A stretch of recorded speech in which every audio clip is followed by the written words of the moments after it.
guys, I hope you enjoyed that little cinematic intro of effects that I'm about to show you. All done in Premiere, so I'm bringing back a part 2 for the #1 video that is on my channel. How to make a trippy ASAP Rocky type music video. Posted that a few months ago and it got like over 100,000 views. Definitely one of my best I've ever made. Today I'm going to be taking it 10 steps further. I'm going to be showing you guys how to completely do every single one of the effects in that ASAP Rocky LSD video. I already made an entire separate video talking about how to do the reverse flipped mirror effects. I'm going to talk about how I shot some of these shots to get the specific transitions that I'm talking about. I'm going to be talking about the effects that I use. Some of them are from the Sapphire pack, some of them are from my effects pack, some of them are just built straight into Premiere. So I'm just going to mention it already just because I know all the comments are going to be talking about how to get the Sapphire pack. If you guys would like to get the Sapphire pack for free, if you message them a picture of a student ID, you can actually get this as well as Mocha, which is motion tracking software, and Continuum for free. So definitely go look into that if you guys are interested. I'm not being paid to say this, I just really like the product that Boris FX is looking into. So either go ahead and purchase these Sapphire packs or send them a picture of your student ID, however you want to get it. If you guys don't have this, then don't worry, you can still use this tutorial to check out some really cool effects that do not require the plugins. I'm going to be talking about how to do some really cool transitions, such as zooming in and zooming out of people's clothing or in the sky into another thing, as well as doing some of those spin trippy transitions where it's kind of like distorted. It's really complicated for me to talk about it, so I'm just going to show you guys. Also, I just want to let you guys know that the reason why I'm showing you guys how to create these effects is so that you can be inspired and you can use them and change them. I don't condone using my tutorials just to copy the effects and create something similar because it's already been done before. I'm showing you how to do this so that you can take this and you can apply your own individuality and creativity into it and create something completely unique using the steps that I show you. So to get that kind of like ASAP Rocky LSD music video type vibe, we're going to have to be using a lot of slow motion footage. A lot of neon lights looks very good. If you have a camera that shoots in a higher frame rate, I shot this on a Sony a6300, so 120 frames per second. You're going to get really nice smooth slow motion just like this. Looks very nice. So anyways, we're going to start off showing you guys how to create this kind of pulsating glow effect right here, which is probably the main effect used in that ASAP Rocky LSD video. I like it a lot. It's kind of like this like heartbeat kind of pulse. So let's go ahead and look up glow, and then we can come down to our Sapphire pack right here and then drag Sapphire glow on. So what I'm going to do is I'm just going to come up here to effect controls. I'm just going to change a little bit of these settings to get the desired look that I want. So first thing that we're going to want to change is these two things right here, brightness and threshold. Depending on your clip, you can choose whatever color of the glow you want. So for example, for a clip like this, they have a white glow on this background just to kind of enhance the neon lights. And on the flip side of that, a clip like this where they have this car light or the fire, it's going to have an orange glow. So make sure you change the color depending on that clip. I'm going to be predominantly using a white glow, just the normal glow. So let's go back into our effect controls, and like I said, we're going to change around the brightness and the threshold. First thing I'm going to do is I'm just going to mess around with this threshold meter until I get something that I like. So maybe like that, and then I'll drop down the brightness a tiny bit, just so it's not washing away that balloon too much. We just want a little bit of bump of light, and that's perfect. So that's going to be the peak of the light that we create. So now what we need to do is create an animation so that the light will flicker in that kind of like heartbeat pattern that we want. So there's a few ways to do this. There's actually a second way to do this. If you have the Sapphire pack and you use Sapphire flicker, you can do that and it'll just make the entire clip flicker. But I think this way is the way they did it originally, and this way is better. But keep in mind, Sapphire flicker is also a very, very good effect. So what we're going to do is we're going to keyframe the animation of the glowing. So we're going to still be here in our effect controls, and right here for brightness, we're going to have this little keyframe animation right here. So let's go ahead and just drag back to the beginning of our clip so that we're at our starting point. Once we're at our starting point, we're just going to click this keyframe animation next to brightness. It says toggle animation right here. So that is going to create a keyframe, which you can see right here in your effect controls.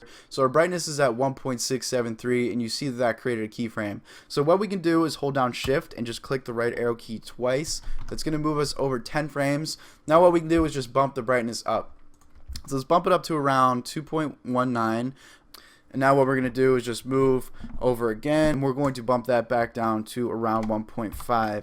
So these numbers don't have to be exact. So as we can see, what we created was kind of a slow like strobe light where it stays low and then it gets brighter, then goes back to normal. We don't want that. We want to create that kind of like pulse, pulse, stop, pulse, pulse, stop. So that might not make sense. Let me just show you guys. What we're going to do is just drag these keyframes over here, drag a little bit more, and we're going to bump it up again. And then we're going to drag a bit, and drop it back down. So now what we have is two little raises like this. You can bump them up a little bit more, and we can drag them together a tiny bit more just by dragging around the keyframes. So we're creating this kind of pattern with the keyframes, so make sure your pattern looks like that, and let's play that out.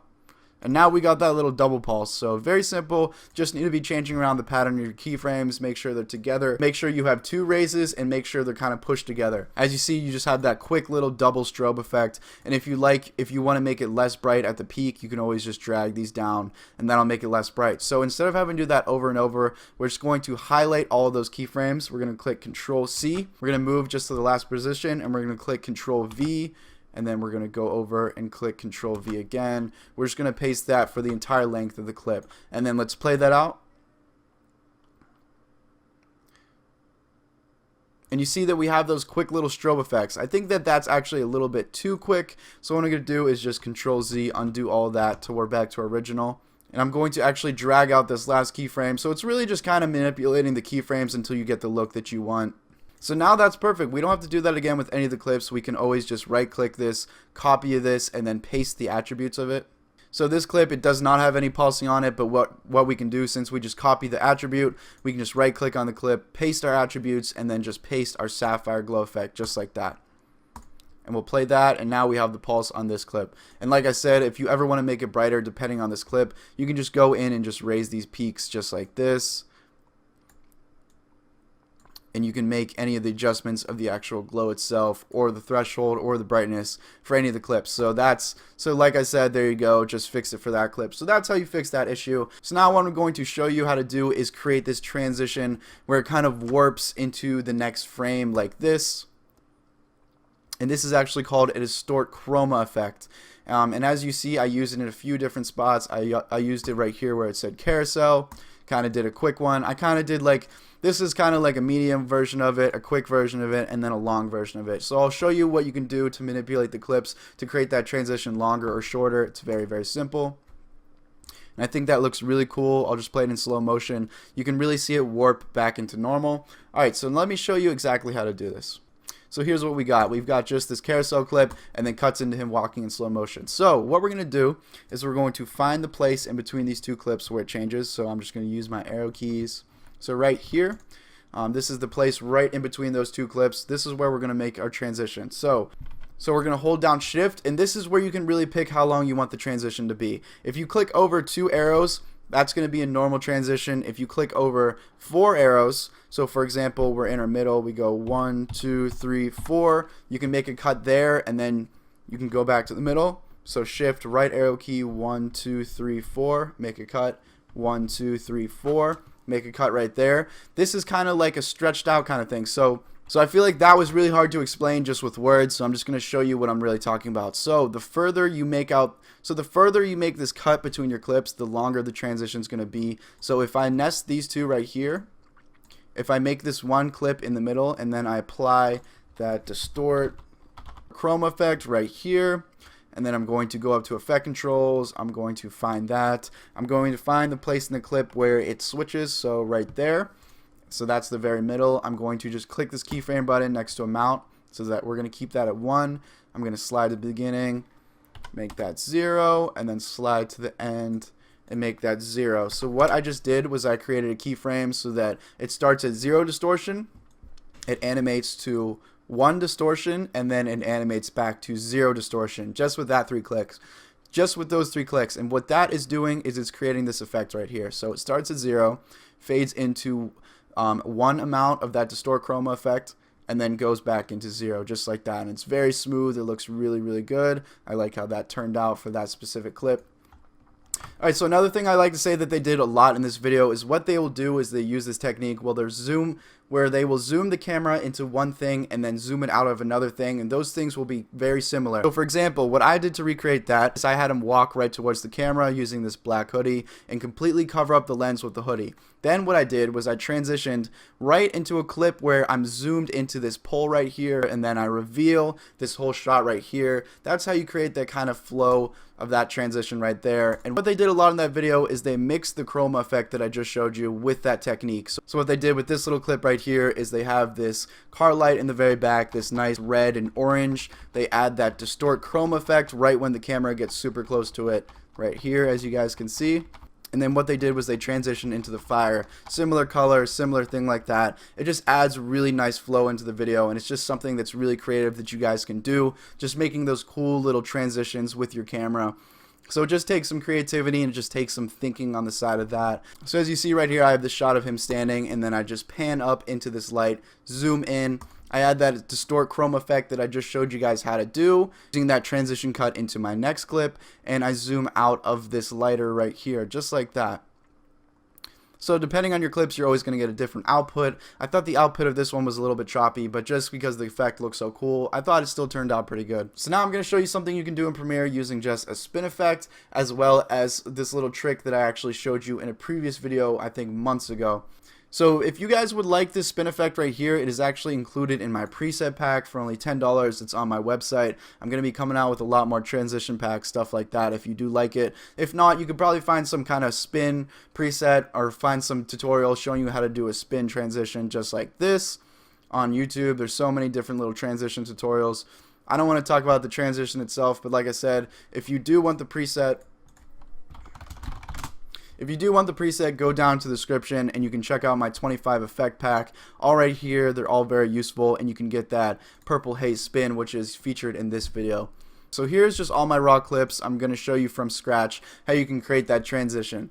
So we're going to go back to the very center wherever these two clips meet, so right about here. And we already have a cut here, so we don't need to make a cut. I'm going to hold down shift. What I'm going to do is I'm going to click the left arrow key 3 times, because I want this to kind of be a longer transition, because I want it to be like a slow spin. I'm going to make a cut there, hold down shift, go to the middle, and then 1, 2, 3, make a cut there.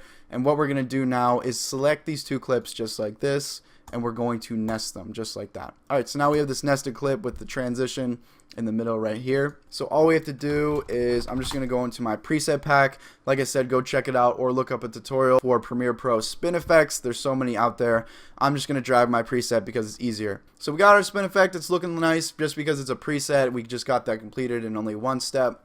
Now what we want to do is create that trippy distortion, like it's kind of like moving back. So it's actually very simple to do this. What we're going to do is hold down Alt on our keyboard and just drag this clip up twice, just like this. Now what we're going to do is we're just going to click on the very top clip. We're going to come back up here to effect controls, and we're going to open up motion. What we're going to do is we're going to make the scale of this top duplicated clip. We're going to make that about 115, just like that. Click enter. We're going to also come down here to opacity, and we're going to change the blending mode to lighten, just like that. You might have to change the blending mode depending on your clip. Next, we're going to click on the bottom clip. We're going to come up here to motion. We're going to make the scale 125, and then we're going to click on opacity, make the blending mode lighten again. So what we did was we just took two duplicates and we just changed the scale a little bit, changed the blending mode a little bit, just to create this kind of distortion that we're seeing right here.